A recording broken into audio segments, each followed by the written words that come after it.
¿Qué tal? Muy buenas tardes y bienvenidos a Gran Vía. Hoy recibimos un jueves cargado de literatura, de propuestas cinematográficas de cara a la cartelera del fin de semana y de moda, como no. Enseguida entramos en contenidos, pero antes vamos con los titulares del día. La Casa Colón fue el escenario de la presentación de Todas las mentiras del caso Aldaya, la segunda obra del periodista Antonio J. Sánchez, que se adentra en las profundidades del género negro. Hoy charlamos con el protagonista. Y como cada jueves repasamos los estrenos de cartelera de la mano de nuestro crítico de cine, el gran Alfonso Merelo. Indiana, Marguerite Duras o Jurassic World son algunas de las propuestas de cara al fin de semana. Una de palomitas y a disfrutar. Y como cada semana abrimos nuestro espacio blogger, la experta en moda Cristina Morales nos da todas las claves sobre cómo acertar con esas prendas imposibles de combinar. No te lo pierdas.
Y ahora díganme, señores, que no se les ha abierto el apetito como lector. Y es que la Casa Colón acogió ayer tarde la presentación de la segunda novela del periodista de esta casa, Antonio J. Sánchez, que hoy además pasa de entrevistador a entrevistado. Antonio, buenas tardes. Hola, buenas tardes. Buenas tardes y bienvenido a tu casa. Muchísimas gracias. Gracias por invitarme a la puerta de este estudio que de vez en cuando también tengo yo que sufrir. Que te suena, ¿no? Te suena de algo. Me suena este sitio de algo. Oye, cuéntanos, ayer tuvo lugar la presentación de la obra, Todas las mentiras del caso Aldaya. ¿Cómo lo viviste? ¿Sensaciones? Cuéntanos. Fue un momento muy bonito, también fue un momento que ya me quería quitar de encima, porque quieras o no, tienes que prepararlo con muchísimo cariño, con muchísimo cuidado. Estaban los vídeos, estaban las invitaciones, querías que todo quedara súper bien. Lo más importante que la semana antes, pues cuando llegara el libro a tus manos, tuvieras que realmente pues era lo que tú querías. Ha superado todas mis expectativas, un producto muy redondo. Ayer muchísima gente ya pudo tenerlo en sus manos, palparlo. Y entonces pues todo eso se conjura para que lo que vivimos en el día de ayer pues fuera un momento especial, único. Y fíjate que a mitad de semana pues conseguimos llenar el Salón Rojo de la Casa Colón, que es bastante difícil oye, que muy contento, pero te vuelvo a decir, era una cosa que me quería quitar de encima porque me pesaba ya mucho. Bueno, es cierto que quienes te tenemos cerquita día a día te hemos visto tranquilo estos últimos meses, pero sí es cierto que los últimos días estabas tú ahí ya con el gusanillo este de los nervios, las mariposillas estas que te entran. Sí, la verdad es que sí, exactamente. Como comentaba Rafa Pérez, el editor, pues esto se fraguó pues con una conversación una semana antes de arrancar la Semana Santa, de manera que a partir de ahí pues tuve que dejar aparcado lo que estoy escribiendo ahora. Es cierto, no hay 2 sin 3, hay una tercera novela por ahí, la tuve que dejar aparcada y meterme de lleno en lo que era la preparación del manuscrito, que llevaba escrito pues ya 2 añitos, lleva 2 añitos durmiendo en un cajón. Y bueno, pues depurarlo, limpiarlo, darle una agüita, aclararle un poquito la cara, ¿no? Y bueno, pues ha sido un trabajo intenso de leer pues varias veces el manuscrito, hasta 3 veces, hasta 3 galeradas han sido, hasta el último momento, incluso cambiando el título, que si quieres después lo comentamos, ¿no?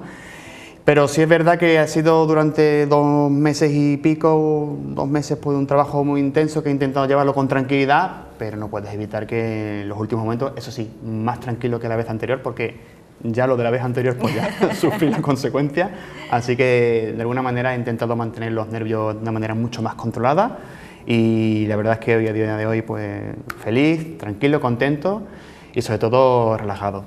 Ayer por fin vivimos ese gran día, te viste además arropado pues por todos tus amigos, tus familiares, compañeros de profesión y bueno, el equipo de Huelva Televisión fue testigo de ello y no nos resistimos, Antonio, de meter micro y esto fue lo que nos contaron, mira. Vamos a ver. Atento. Me parece que hay como una nueva ola de periodistas que se suben al carro de la escritura y además a mí me parece un acierto y yo lo saludo, especialmente en el caso de Antonio porque escribe de maravilla. Leí la primera y para mí fue una de las grandes sorpresas y creo que es una de las grandes sorpresas literarias en Huelva y yo diría que fuera de Huelva, en la literatura, porque a mí me sorprendió mucho cómo escribe Antonio, me parece que escribe con una sensibilidad y con un talento que tiene innato, eso lo tienen muy pocos escritores y que además se le ocurra muchísimo, así que estoy súper contento de que haya sacado la segunda y estoy deseando meterle mano, la tengo ya aquí, la he comprado, estoy deseando empezarla. Pues yo creo que tiene que ser muy interesante. Y Antonio, conociendo a Antonio y habiendo leído la primera de él, esta creo que la superará. Claro, muchas ganas de empezar a leerla. Ya la primera para mí fue una agradabilísima sorpresa. La seguí muy de cerca porque como transcurría por Huelva, se llevó meses preguntándome cosas de Huelva sin yo saber para qué era, pero de esta no tengo más noticias que la portada y el título. Así que esperemos que sea por lo menos como la primera, que estoy seguro de que sí. Sí, de comenzar a leerlo. La verdad que estamos de enhorabuena, ¿no? Un nuevo libro más de un autor onubense. Yo creo que estamos en una época ahora mismo magnífica, ¿no? Todo se está demostrando, ¿no? Cuánto talento hay en el mundo de los escritores aquí en Huelva y ese interés por lo local, ¿no? También entre los aficionados a la lectura. Yo creo que hay que felicitar a Antonio por su segundo libro y bueno, esperemos que tenga el mismo éxito que el primero y que seguro que se lo merece. Bueno, pues la segunda incursión de Antonio en unos temas que a él le gustan mucho y es el género negro, como pasaba en el primero, y desde mi punto de vista, yo que he leído ya los 2, de hecho tuve la fortuna de estar casi en la construcción del segundo libro, pues para mí es mejor libro que el primero. Mejor libro que el primero porque quizás el estilo que ha empleado me gusta mucho más, el nivel de escritura que ha alcanzado, mucho más directo, es mucho más abierto y además el tema que trata es uno de mis temas preferidos, el género negro más incluso que su primer libro y la verdad es que recomiendo mucho este libro porque si empiezas a leerlo no terminas, no lo dejas, hasta que no terminas la intriga pues te tiene enganchado, es un libro muy interesante, sí. Bueno, el proceso pues restándome un poquito de tiempo, pero bueno, él tiene esa ilusión y sigue con esa ilusión por escribir y hay que seguir dejándola ahí, pero bueno, que esta vez ha sido un poquito más light con respecto al primero. Se la ha organizado un poquito, yo creo que mejor, la ha vivido de otra manera y bueno, y esperemos que tenga éxito y que de eso se trata. Yo, la verdad, tengo muy poquito tiempo para dedicarle a la lectura, pero bueno, el primer libro me gustó bastante y este segundo libro tengo un poquito de idea de lo que va, no me lo he leído, por supuesto, he leído algunas cositas del manuscrito, lógicamente, pero no me lo he leído entero. pero bueno, creo que la historia va muy bien encaminada y os va a gustar. Creo que será, vamos, un éxito, y con respecto al primero es un poquito diferente, pero creo que también va a llegar bastante al público. Banana. ¿Y qué más, Mariana, qué más? Sánchez Villarada. ¿Qué apellido más bonito? Oye, ¿y vienes a ver a papá? Sí, ¿Papá ha escrito un libro? sí, ¿Te lo vas a leer? Papá escribe muy bien, ¿eh? sí. Pues tírale un besito a papá. Pero aquí. Aquí a la cámara.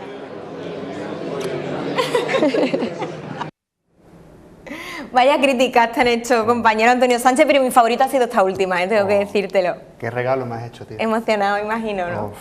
Uf, qué regalo me has hecho. Que incluso es que ella ayer, cuando la nombré, empezó a reírse de papi, papi. Lo otro sí un atraco. Totalmente, además me lo dijo ella y dice, ¿cómo me has atracado? ¿Cómo me has atracado? Pero bueno, Sí, sí, estupendamente, sí. claro, Bonito, que sí, bonito, claro que sí. Muy bonito verla a ella también allí. Hombre, Sí, son sí, parte sí, también, sí. ¿no? de esta historia, ¿no? La han vivido en primera persona y también queríamos compartir contigo sus sensaciones, era importante para nosotros. La han bebido, sobre todo la han sufrido. La han sufrido porque yo lo comentaba ayer también en la presentación.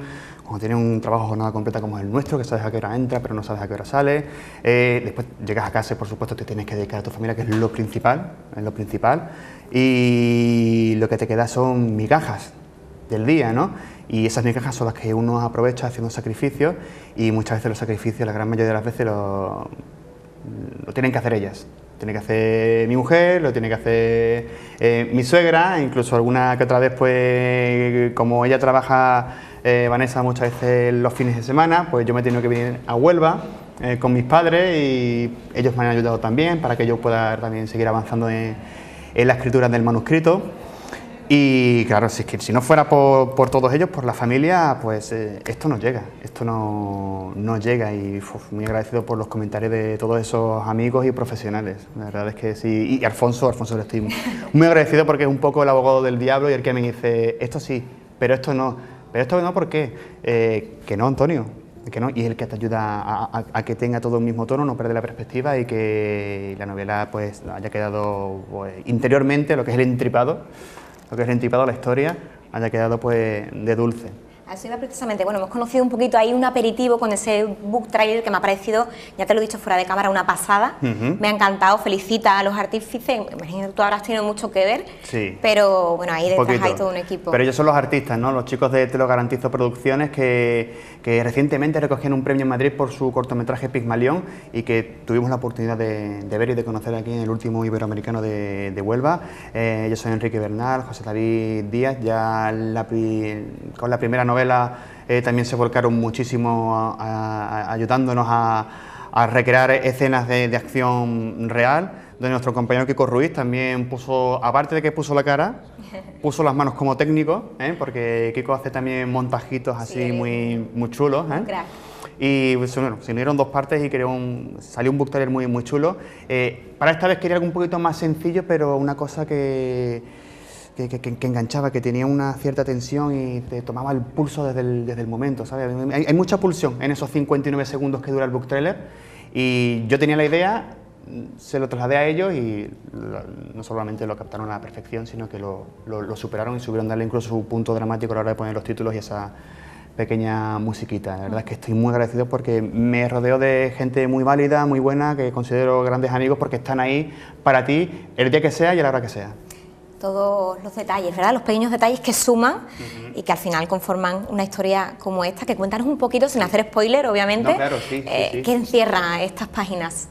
Bueno, pues como se comentaba, es una nueva novela de género negro, esta vez ambientada en la Huelva de nuestros días. La anterior, el resto de su voz se ambientaba entre los años 40 y 50, entre las dos últimas nevadas que sufrió y disfrutó la ciudad de Huelva, ¿no? Entre el 45 y el 54, pero esta novela negra, esta historia, la he querido trasladar a los días de hoy porque he querido un poquito pues recrear la Huelva que pisamos a menudo, ¿no? Esa Huelva en la que a mí me gusta buscar sitios un poco que se puedan ligar al género del horror, del gótico, ¿no? Qué bien ha quedado, ¿verdad? Ha quedado muy bien, ha quedado muy bien. Es como un bebé en la redacción, Sí, estamos sí. todos muy orgullosos. Y ya va a empezar a andar solito. Y bueno, pues a mí me gusta mucho ver el género gótico, el género policíaco, que se ascribe al género detectivesco, al policíaco, ¿no? Pero desde un prisma cercano un poquito a esas historias, esas tramas, esas intrigas que te pueden poner los pelos de punta, y para eso hace falta escenarios muy propicios, como por ejemplo, pues, oye, una fábrica abandonada o un viejo colegio también abandonado en el centro de la ciudad, ¿no? O incluso recrear pues lugares imaginarios, pero en zonas como el extrarradio de Huelva, como puede ser en la Ribera, una casona indiana que he recreado ahí, ¿no? Pero también, pues, oye, transitar lugares como Pío XII o la calle Concepción, esos lugares que cualquier onubense puede frecuentar. No es una historia localista, se localiza en un lugar, pero es una historia que puede pasar en cualquier otro punto del mundo, pero evidentemente al de Huelva pues le va a pegar el pellizco como le pegó el otro, con la nostalgia que tiene mirar al pasado y todo lo que nos han contado nuestros abuelos en cuanto a cómo fue aquella Huelva que se vivía en los años 40 y 50, ¿no? Entre aquellas dos últimas nevadas y todas esas estampas antiguas que tenemos. Y una novela de género negro que bueno, pues que cuenta a lo que estamos acostumbrados, pues unas tramas de corruptelas, de traición, de venganza, de avaricia, de perversión, sirviéndome del recurso externo, como recurso externo, una pequeña y oscura historia de terror, de trasfondo, que sostiene precisamente esto que te cuento de la corrupción, la venganza, la traición, la avaricia, pero también la redención, porque el protagonista es el inspector Francisco Castelar, de la Brigada Judicial. Es un personaje que está pasando por una terrible pérdida, una tragedia familiar que ha vivido. Él no encuentra ninguna otra razón para seguir existiendo, para seguir respirando, hasta que se cruza en su camino el cadáver de Clara Aldaya, de esta chica joven de 16, 17 años, ¿no? Y para él supone una nueva oportunidad de seguir tirando hacia adelante, pero también seguir odiando un mundo que para él no quedan ya líneas rectas, solamente callejones sin salida. Y obviamente pues va a buscar a quien ha perpetrado este crimen, ¿no? Porque él sabe desde un principio que es un crimen, por mucho que la política o que los medios de comunicación intentan enmascararlo porque hay pues otros intereses por encima, pero él se empeña y buscará. ¿Lo encontrará? No lo sabemos. Hasta ahí podemos leer, ¿no? Claro, de hacerlo se pueden contar muchas cosas, y muchas cosas que tendrá que comprender. Prometes no dejar indiferente a nadie con esta obra, Antonio. ¿Qué recursos o qué elementos estilísticos te vales para ello? Bueno, como vivimos, nosotros nos hemos criado, somos una generación que nos hemos criado en la era del audiovisual, ya como que tienes que adaptar una novela un poco al tipo de montaje o a lo que uno está acostumbrado a ver incluso en televisión. O sea, yo de alguna manera me he concienciado de que tengo que escribir algo que sea fácil de ver, que sea fácil de imaginar y de ver, que puedas verlo en una pantalla. Entonces, pues para eso tienes que utilizar elementos del audiovisual, al menos yo lo veo así. Tienes que enganchar desde la primera página y tienes que aguantar el mismo tono durante 30, 40, 50 más, que es el límite, ¿no? Es cuando una persona decide, mira, ya no leo más esto porque me está robando un tiempo y puedo leer otras cosas, o ver una película, o escuchar un disco, ¿no? Pero tú pasas esa barrera de las 40, 50 páginas primeras, ayudado de una buena primera página, y ya tienes al lector, ya te lo has ganado, lo tienes enganchado y ya no lo vas a soltar, ¿no? Eres como un tiburón que acaba de agarrar la presa y le está pegando meneos y no lo vas a soltar hasta el final. Y para eso pues son necesarios pues una estructura muy definida, un montaje dinámico. Aquí pues he jugado con una conversación entre un policía y un quemado, el inspector Castelar, que tras un incendio ha quedado prácticamente quemado, está en un hospital, una conversación, un vis a vis en tiempo actual, ¿no? Lo he conjugado con esa narración en tercera persona, pero con voz propia, ¿no? Típico a lo que estamos acostumbrados, en primera persona, narración en primera persona en pasado. Y por supuesto, pues todo eso, pues capítulo a capítulo, pues voy intercalando quizás noticias que aparecen en televisión, en la prensa, entrevistas de estados policiales, ¿no? Todo eso pues conjuga un montaje que poco a poco que el lector lo va viendo, y no hace falta que tú se lo cuentes siempre de la misma manera, ¿no? De cómo han ido ocurriendo las cosas, sino que perfectamente va encajando un discurso de la misma manera, pues como ve un noticiero, un informativo a día de hoy. Y siempre pues tienes que emplear por otros recursos muy cinematográficos, como son los puntos de giro, las vueltas de tuerca y por supuesto pues la sorpresa final, que tiene que haberla. No, y has debido conseguirlo porque además ayer durante la presentación que la condujo Alfonso Merelo, él sí ha tenido la oportunidad de leérselo ya y él lo ve directamente en la gran pantalla, Antonio, en el cine. Sí, sí, y además se enfadó conmigo, me lo dijo, y le digo, ¿por qué? Dice, eres un tramposo, y digo, no, sabes además que no hay ninguna trampa, y dice, lo sé, pero es que me has tenido engañado hasta el final, me has engañado hasta el final, y dice, que tú sepas que todo lo que está ahí está cogido de aquella manera para que no te digan que eres un tramposo. Sí, pero que me has engañado, te has quedado conmigo.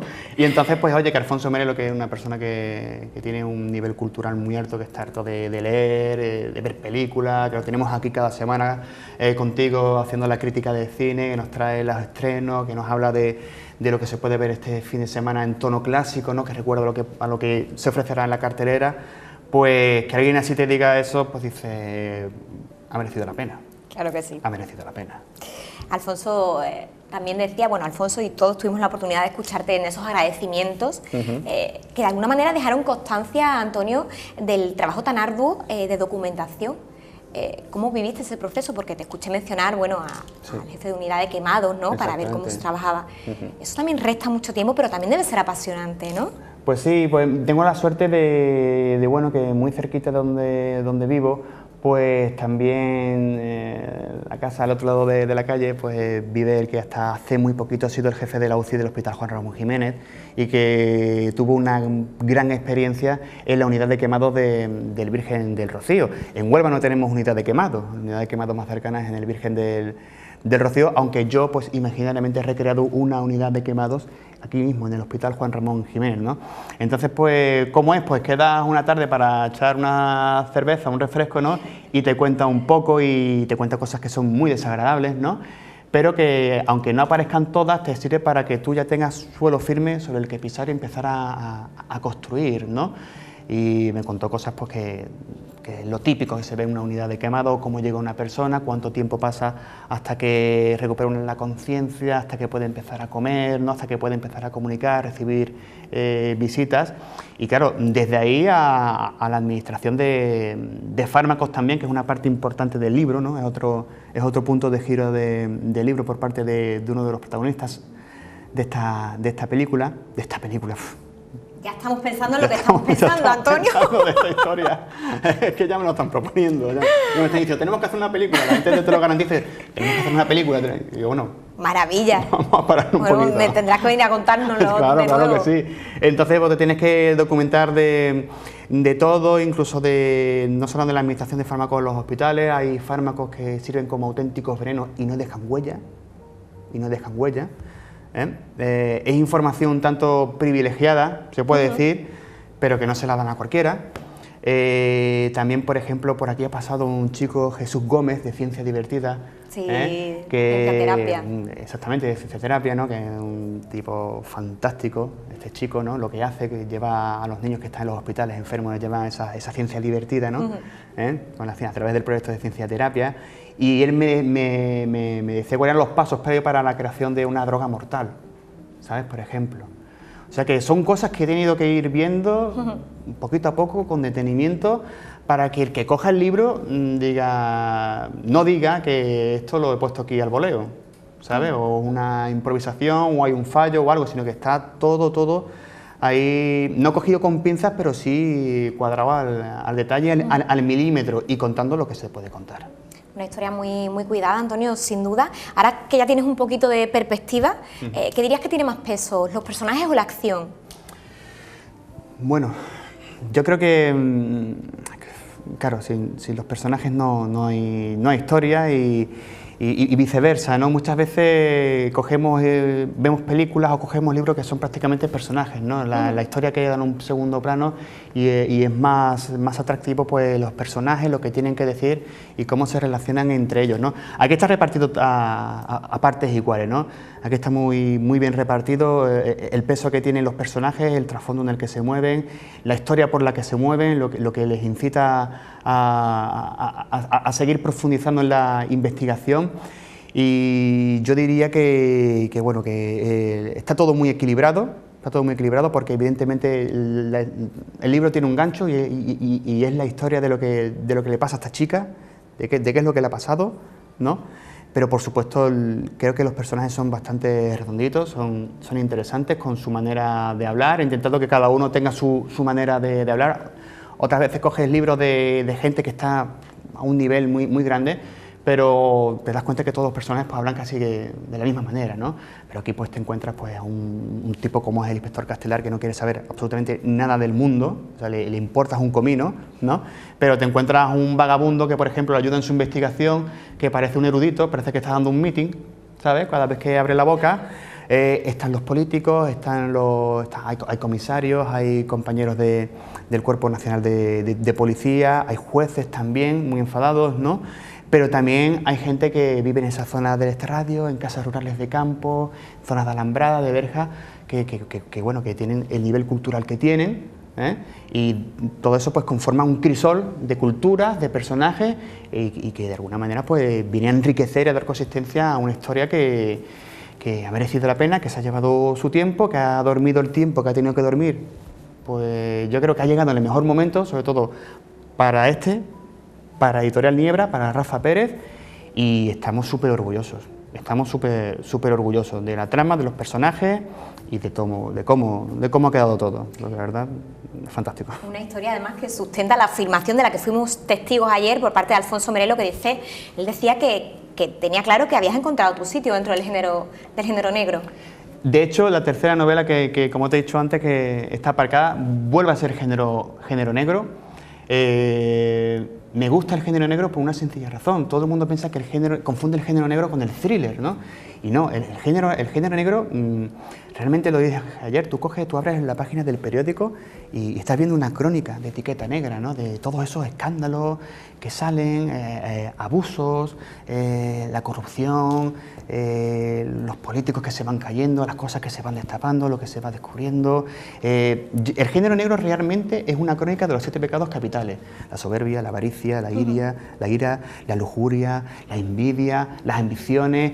Huelva es un lugar de muchas ambiciones porque es un enclave maravillosamente, estratégicamente decorado, con un polo químico, con una agricultura tremenda, el potencial que da, ¿no?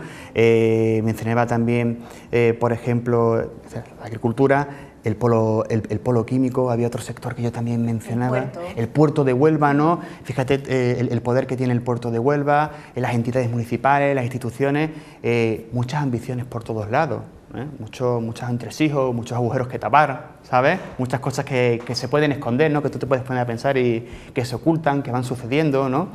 Y en el género negro pues no tiene por qué haber un cadáver, no tiene por qué haber un crimen, siempre da su morbillo, ¿no? El tener un gancho como es, sobre todo, una chica hermosa que aparece muerta, ¿no? Y qué es lo que le ha pasado, ¿no? Pero el género negro, contando con esos ingredientes que te he dado, las traiciones, la corrupción, la venganza y todo esto, pues tiene ya suficiente para crear una historia que puede gustar a todo el mundo. Y de hecho, pues la tercera novela pues sigue tirando por ese camino, aunque he hecho un poquito la vista atrás y me centro en un sitio en el que viví durante un tiempo, que recuerdo con añoranza, y en base a él pues he construido un lugar ficticio aquí en el sur. Y bueno, pues se presenta el momento de resolver un misterio que tuvo lugar en su momento y que obligó al protagonista a marcharse de allí. O sea, es la vuelta un poco del hijo pródigo, ¿sabes? No voy a desvelar más porque ese es el tercer libro y está todo en Génesis, ¿no? Pero que sí, que estoy ahí asentado en el género negro, sí. Yo es que ayer cacé así pinceladas de la obra, gracias a Alfonso Merelo, que nos regalaba ahí esos pequeños detalles.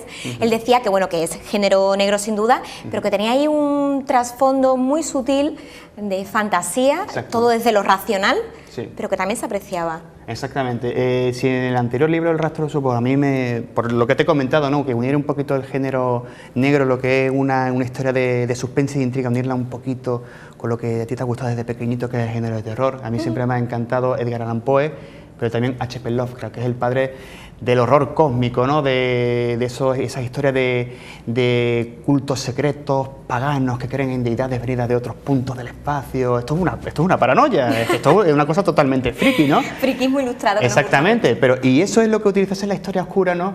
Digamos que ese es el leitmotiv de los villanos de esta historia para perpetrar lo que han hecho, lo que quieren seguir haciendo, ¿no? Porque al final yo creo que el verdadero horror El verdadero error no es que hayan existido, ¿no? Esos dioses arquetípicos, esas entidades incorpóreas, ¿no? que se comunican telepáticamente con el hombre y le meten veneno en la mente, ¿no? Y le hablan al oído, le obligan a hacer cosas malas, cosas feas, ¿no?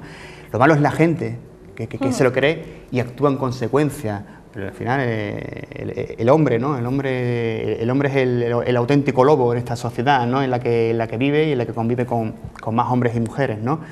Entonces es un poquito el trasfondo de esta historia, ¿no? De la gente que se le da un poquito la cabeza, que creen cosas que no creería nadie, pero que las hay por ahí. ¿Cuántas historias no hemos visto en los noticiarios de cultos, de sacrificios y de esta historia?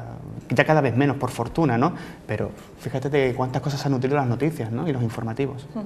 ¿Qué te aporta a ti, Antonio, escribir para un medio de comunicación y escribir literatura? Bueno, escribir para un medio de comunicación te refieres a lo que hacemos aquí en la televisión. Bueno, lo que hacemos aquí es tan distinto a esto.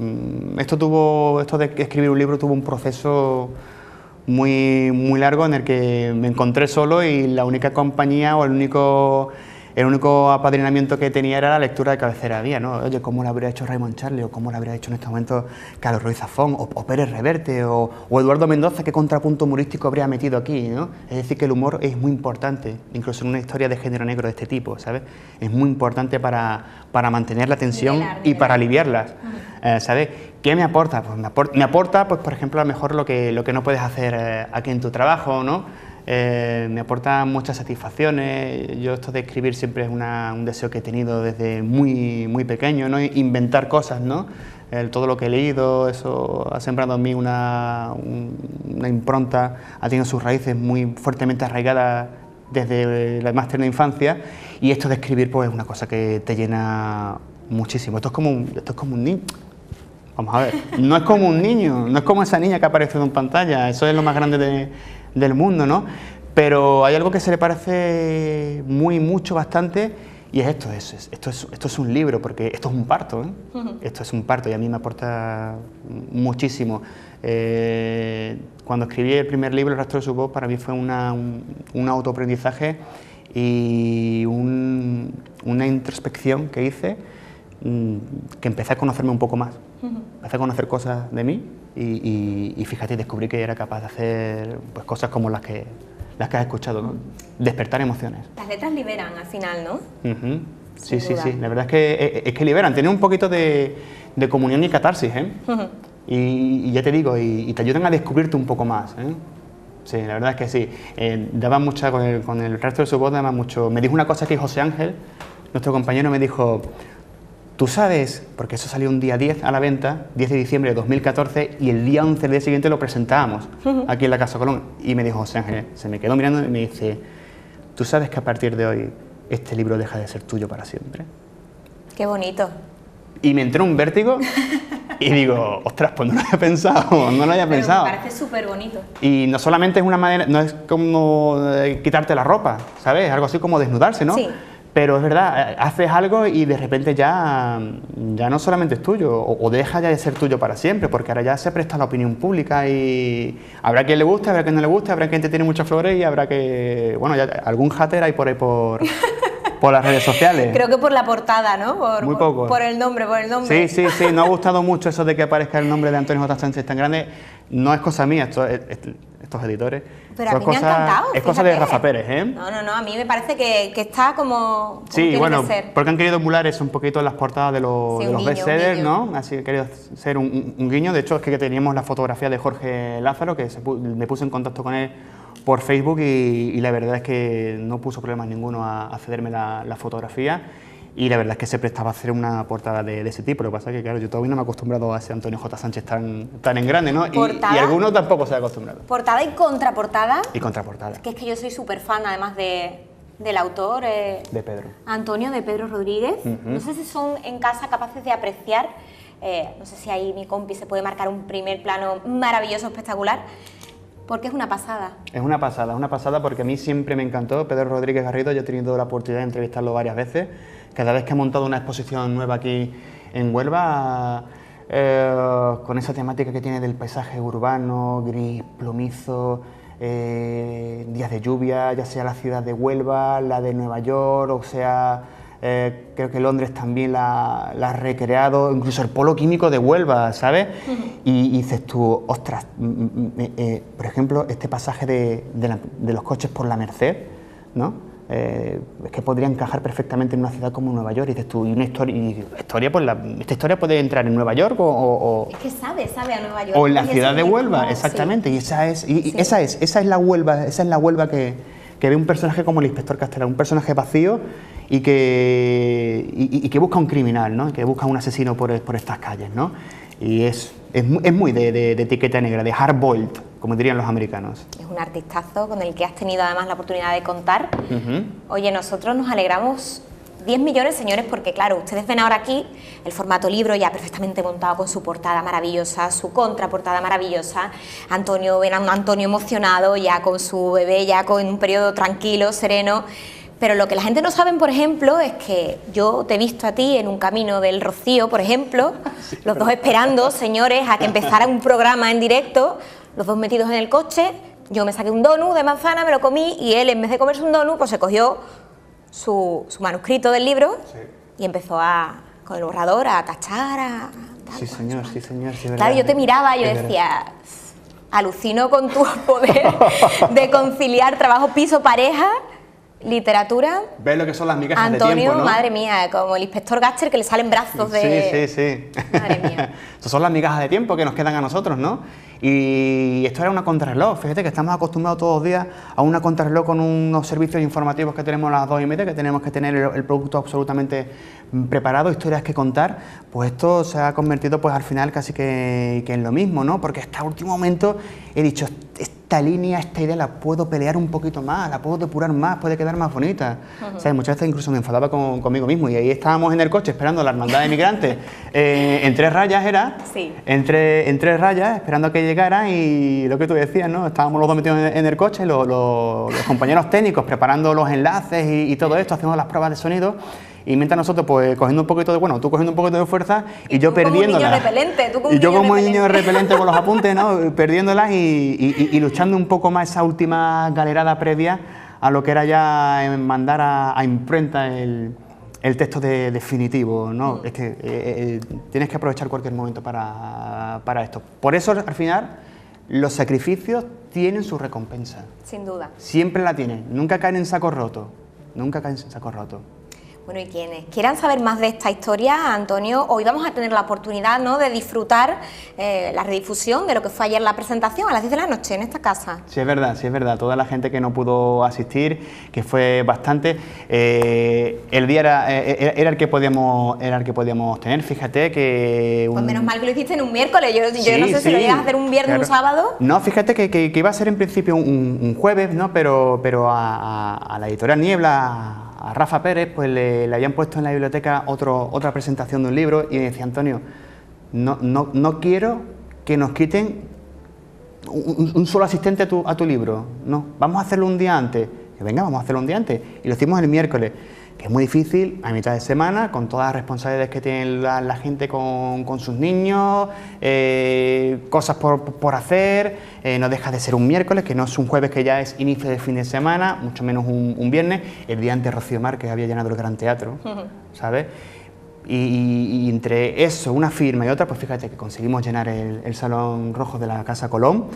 Y para mí fue una alegría ver a tantos amigos, hacer otros nuevos amigos y nuevos lectores, teneros a vosotros, tenerte a ti, Pilar, estaba Sonia, estaba Alberto, estaba Carlos Méndez también, ¿no? Estaba incluso algún compañero que está de práctica, ¿no? Como Manuel, ¿no? Había mucha gente, estaba mi familia, por supuesto, pero lo de ayer pues no tiene precio, y bueno, pues la gente que no pudo asistir pues va a tener a partir de hoy, pues a las 10 de la noche, la oportunidad de verlo de manera íntegra. ¿Tú podrás verlo también? Sí, lo que pasa es que a mí no me gusta verme, yo no sé tú, pero yo hago un programa y después no lo veo, me dicen, oye, tú no te ves, ¿no? Y yo, no me veo, no, prefiero, no estoy acostumbrado a verme, ¿sabes? No estoy acostumbrado a estar aquí, no estoy acostumbrado a estar ahí, imagínate aquí. Ya. Para mí ahora mismo es como un defensa central que lo suben al centro del campo. Nos sentimos raros. Lo suben al centro del campo, ha perdido la referencia de la cal del balcón del área del portero y ahora es como no tiene nada detrás y se encuentra un poco perdido. Pues yo no me habitúo, o sea, a estar aquí. Habrá que escribir más libros para habituarse. Pues fue muy bonito, compañero, y yo suscribo las palabras de Alfonso Merelo. Espero que, oye, esta historia dé el salto hasta la gran pantalla y espero que Alfonso y yo vayamos a la alfombra roja, por supuesto. Hombre, por supuesto. Flanqueando a Antonio Sánchez. Sí. Por supuesto que sí. Pues enhorabuena, compañero. Muchas gracias, Pilar. Ha sido un placer contarlo. Y que lo leas y lo disfrutes. Hombre, por supuesto. Y a mi chico le voy a comprar yo un ejemplar. Muy bien. Así que tú se lo firmas y que él también te haga su crítica. De acuerdo, la esperaré con ansia. Señores, y nosotros nos vamos unos minutos a publicidad. Yo voy a pensar que me voy a poner para la alfombra roja de Antonio, pero no se vayan muy lejos que volvemos.